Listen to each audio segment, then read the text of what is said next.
Charting Toward Intimacy covers mature topics. Listener discretion is advised. Charting Toward Intimacy covers mature topics. Listener discretion is advised.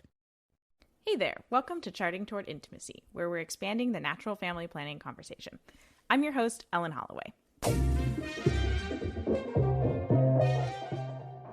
Welcome to this week's episode. I just want to apologize ahead of time that we had some internet issues when we were recording this episode, so there are some choppy sections, and I'm sorry about that. Welcome, everybody. We are here with Monica and Renzo Ortega. Welcome to the podcast, guys. Thank you for having us. We're so happy to be here. I am excited to have this conversation. We are going to be talking to youth and young adults who are not your children about NFP, and like where those of us who are kind of advocates or users of NFP, like where we sit in that conversation when there are youth and young adults around. So before we get started, Monica and Renzo, why don't you guys introduce yourselves a little bit so everybody will kind of understand why it is that you know about talking to youth and young adults. Me? Oh, okay. So we are, like you said, Monica and Renzo Ortega. We run To Become Family and recently released a podcast, Pre-Kin with the Pope. We are also youth ministers, and we've been youth ministers for the last 6 years? 5 years? No. No, not at the current parish. Altogether? Yeah, altogether. Like over a decade. Okay. Oh my God. So that went by fast. So over a decade. Over a decade we've been youth ministers. Right. So some of our youth are actually getting married this summer. Yes. Or old youth, not current youth. Old youth are getting married this summer. And we've had the pleasure of being able to walk with teens for years and been able to help them grow in their faith and tackle hard questions, which include now NFP and fertility awareness. Yep. And we also, our To Become Family ministry is like a marriage support online ministry. And we help locally at our diocese and in our parish for the pre-Cana and marriage prep programs. So we kind of get to walk with people from high school through young adulthood and into marriage. So that's kind of why we are around this age group a lot. And then as practicing NFP users, the topic comes up a lot. Yeah. I know. I feel like me personally, as like a user and advocate of NFP, like it's almost like word vomit. Like it just comes out. I just start talking about it at weddings, at funerals, sadly, but true. We're definitely a walking billboard we also have 5 kids. So people love to ask us, they love to be get very personal and ask us questions about our kids. And that's also led to a lot of conversations as well. Oh yeah, I bet. All right. So tell me, how have you guys talked to youth and young adults about fertility awareness and NFP? So I definitely think it kind of depends on the category, even within that wider age group. Because, if you're talking about teens, there's definitely like a parental element that needs to be involved because this is a very sensitive topic. It's a very personal topic, and even just a safer environment, the way the conversation could go, you definitely need to make sure that if it's getting deep, that the parent either is involved or has like approved of this conversation happening. But we have had opportunities to kind of casually introduce fertility awareness. So when we speak to the teens, it's typically more about fertility. We use the term fertility awareness over NFP. And it's usually from teenage girls kind of like complaining or concerned about their cycle. And there could be some health concerns involved. And there may be just like some potential for sorting that out a little bit more. Yeah. So that's like where the more casual conversation goes. And if from there questions develop, we usually reach out to a parent just to say like, hey, this came up and we briefly covered it. Are you okay if we all sit down and discuss it a little bit more? The other area where we've spoken to teens has been at the high school level when it's part of like the curriculum. So we've I've gone in to speak as a guest speaker in like honors level theology classes at Catholic high schools. And then you kind of get the parent stamp of approval because it's part of the curriculum. So if they were surprised, well, you had access to the curriculum, so you could have like checked it out. So like, that's been a cool opportunity to really be able to have less of a filter when discussing this topic with teenagers. And then young adults, there's less, there's less of like that need for parent advocacy and involvement. So I do want to add, there was this one time when there was a group of parents that actually had us come speak to their teens. So like they set it up themselves. They weren't even part of our youth group. They reached out to us because they knew that we worked with youth and they wanted to get our perspective on this. And that was an interesting experience, like having that kind of intimate setting for it. Yeah. So that would be kind of how it's been introduced in the, you know, like 14 to 18 age range. Come college age and young adult, it's a little bit more free flowing. Again, like Renzo said, a lot of it happens organically, you know, oh, you have a lot of kids, or, oh, we know that you're Catholic, but the church teaches against contraception. Like, what does that mean? How can you go about like not having 1,000 children? Or again, like a lot of it comes from, I would say the most of my conversations start from, I'm having these like cycle issues or these cycle concerns, and I don't know what's going on. And I'm on the pill, or I don't want to be on the pill, or I wish there was an alternative to the pill, and like kind of going from there, because it seems to be a pretty common experience for teens and young adults to just like wonder what's happening with my body right now, which is good for them to ask. Yeah. I'm glad they're asking these questions. I wish I had asked those questions myself when I was that age. Right. Yeah, exactly. So you've mentioned a lot of these, but what are some other things to take into consideration when you're speaking with someone in that more of a mentor role rather than a parental role with, you know, fertility awareness and NFP? I know with a lot of the discussions we have with particularly the young adults is we don't want to just come out and say and give them what we think is the answer, but really try to understand where they're coming from, what's their background with this, where do their parents stand with it, because a lot of times even what their parents have taught them growing up will be their default position. So a lot of the things that we might be educating them on might be completely against what they've learned growing up. So being sensitive to that, and we've said this a lot, like this is not just one conversation, but multiple conversations over a period of time, really trying to just be honest and authentic with them. But at the same time, being understanding that there's going to be times where they're not going to fully understand or believe everything. And that's okay. Just giving them time to do that. And I think those conversations have been fruitful because we haven't pressed in as hard as a parent would and say, this is what you're doing because I said so. Yeah, definitely. I think really being sensitive to what kind of conversation is this? Is this a planting seed conversation, or is this a like really getting deep into the root conversation? And often you'll know that based on who you're talking to. Have you ever met them before or at length? Have you talked to them about other things? But I think really allowing the other to kind of guide the conversation and you being like the active listener and then answering their questions. So not giving them information that they weren't requesting, and allowing them to like, okay, based on what you just said, I have another question. Okay, now I can go deeper, and like let them take in what they're ready for. And I think that that's really important, because you'll get an idea more of like, do I want to know more of the like intimacy relational part?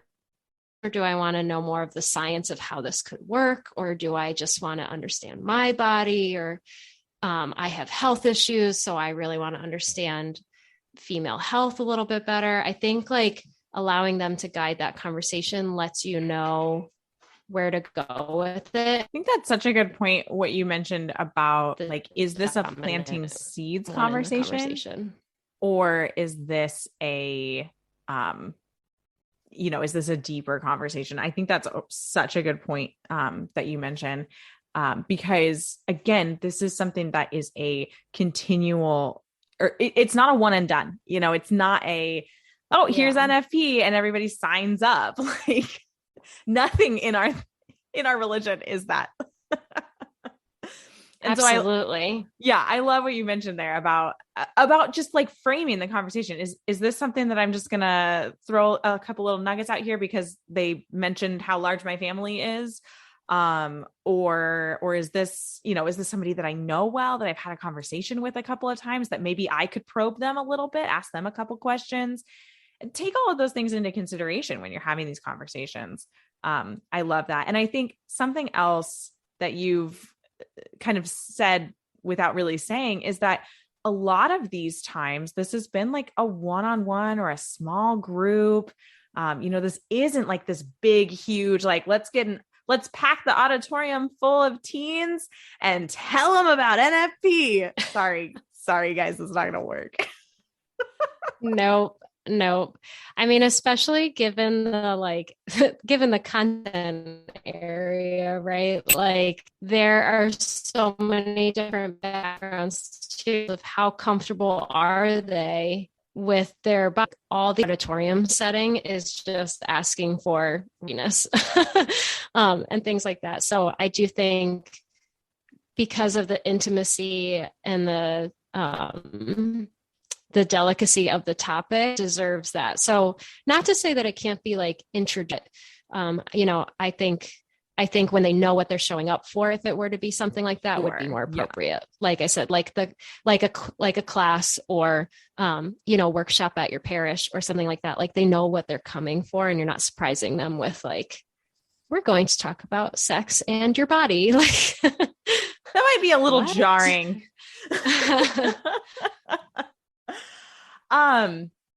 So if you were to be in that situation of presenting it to a larger group, in kind of that more formal setting, what things would you definitely include and what would you definitely exclude from like a larger auditorium setting?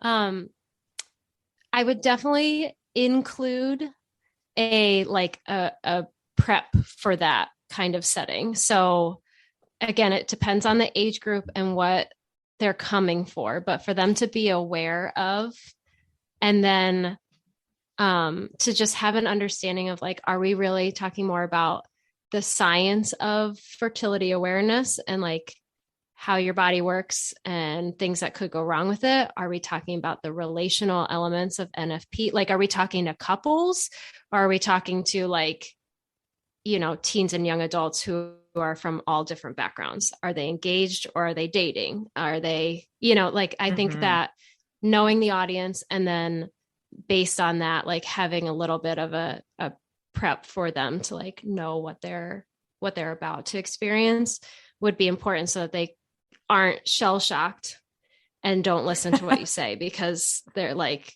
wait, what did I just show up for? Yeah. Yeah. And then I think also even if you're separating, if it's boys and girls mix, or is it just girls that we're speaking to?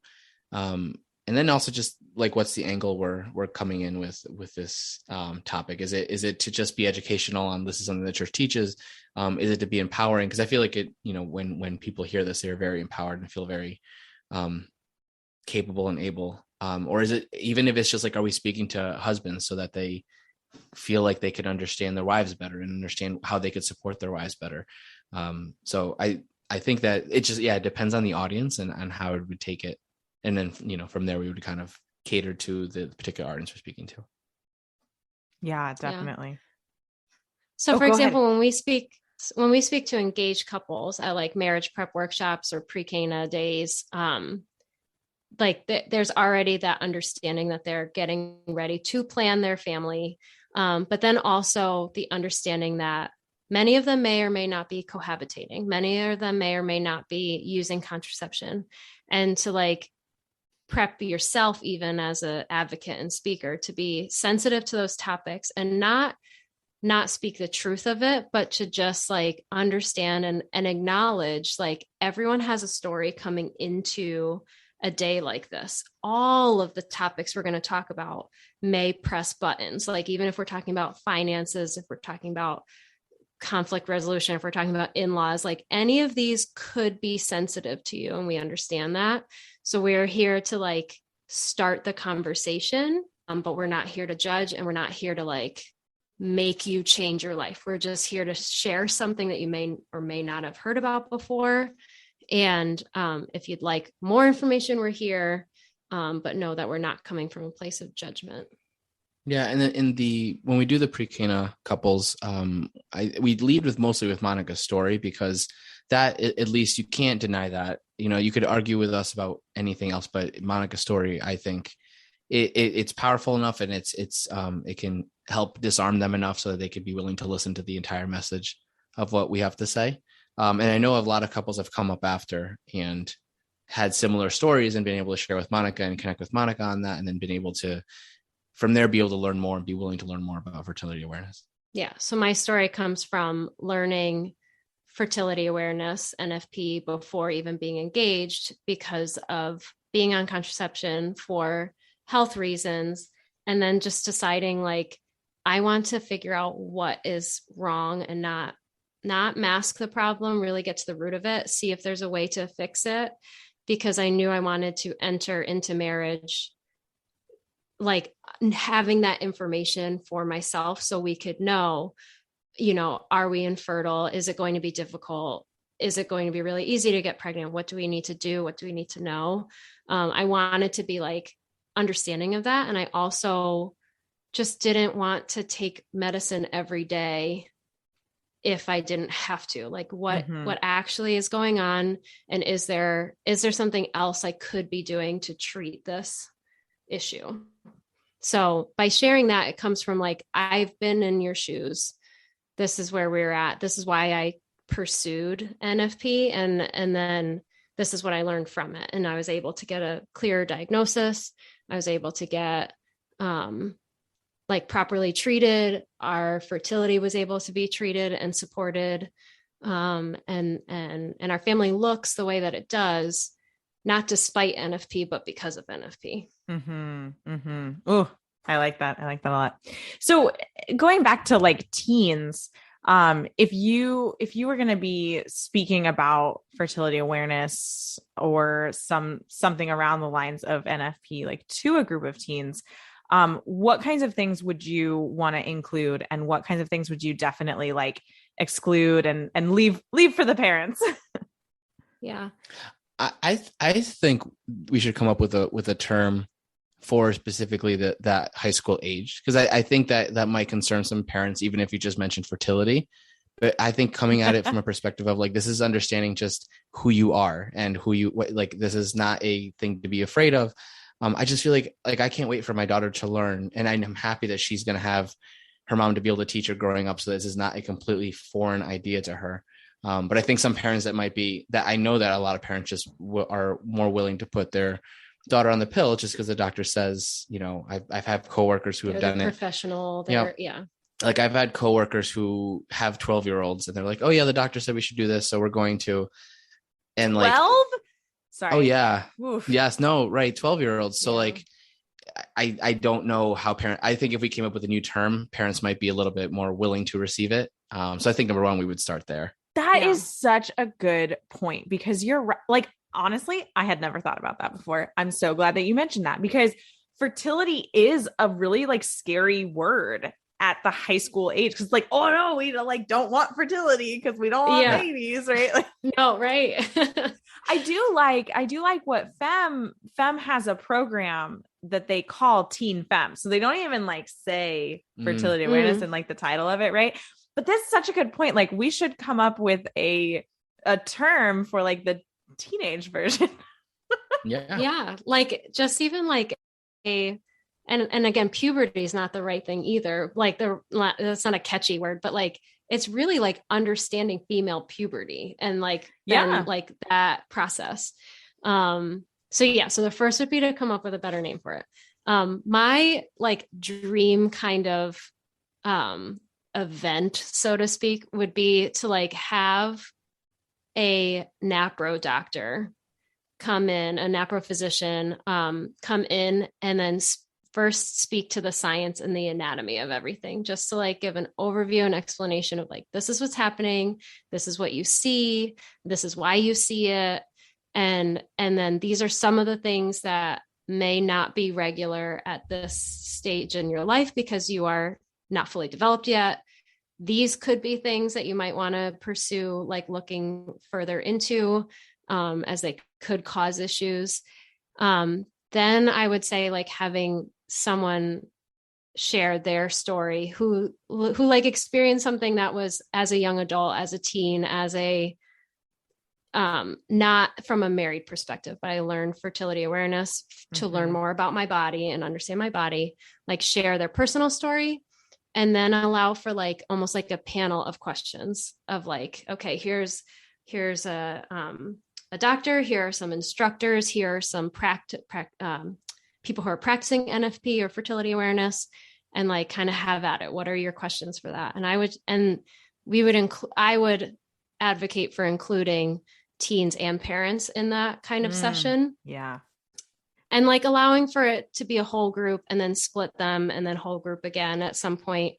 But just like so many parents don't understand it either. So for a teen to come home and be like, I don't want to be on the pill anymore, I'm going to check my cervical mucus. And like, they're like, what are you even talking about? What are like these words that you're saying? Yeah, you know what I mean? Like, and like, you don't get to make those decisions for yourself at 14, 15. So like, I think to have it be like a family experience is really important, because then also like the moms understand more about what's happening for them. The family just understands like what's happening for us all as a family, as this is happening, as puberty is happening and stuff. And I think it just gives a greater appreciation for females. Like, oh my goodness, I just didn't realize like how intricately you were created and how like beautifully you were made. So I think it would be really important to include the whole family in an event like that. Yeah. I think that's such a great idea. And there are quite a few different like people and organizations who have created mother-daughter programs and have created like guides for parents to talk to their teens and things like that. And, you know, I definitely love that idea. And I think it's such a good point to mention that like, when you're going to talk to teens, the parents have to be involved with something like this, because this is a big deal. Like it does have to do with the parents. You know, this isn't something that you can just go into the youth group and sit down and have a talk about fertility awareness with them without the parents knowing. Right. And so having it, if you do want to go into the youth group and have that discussion, bring the parents in, invite them, tell them what you're going to talk about beforehand, like, or have a parent session like the week before and then go talk to the teens about it. Like, it can't just be this like, oh, like, let's talk about cervical mucus, everybody, because what you just mentioned, Monica, could happen where they like come home and they're like, I'm going to stop taking the pill and try my cervical mucus. And the parent is like, I don't even know what are you saying right now?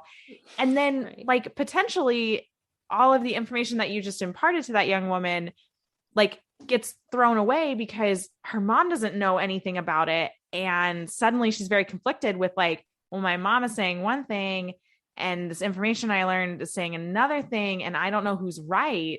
And then you've got this weird power dynamic, and you already have a power dynamic with like teenage girls and their moms. Yep. So we don't need to exasperate that. Exactly.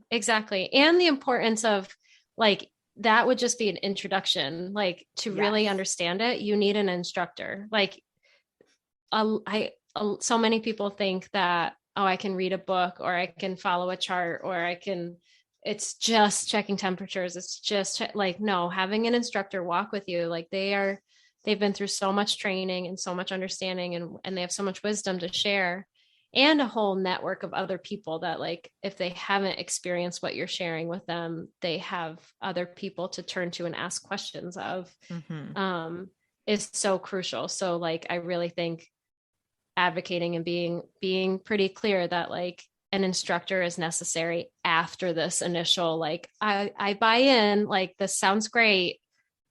you can't just go home and take your temperature. Like there's so much more to it.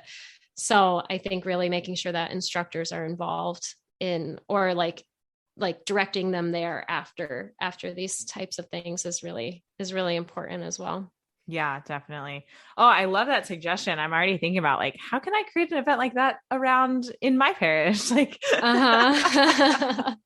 yeah, well, you have to have a pastor that's comfortable with such a topic. Yes. So it's the whole thing is delicate, and it's really,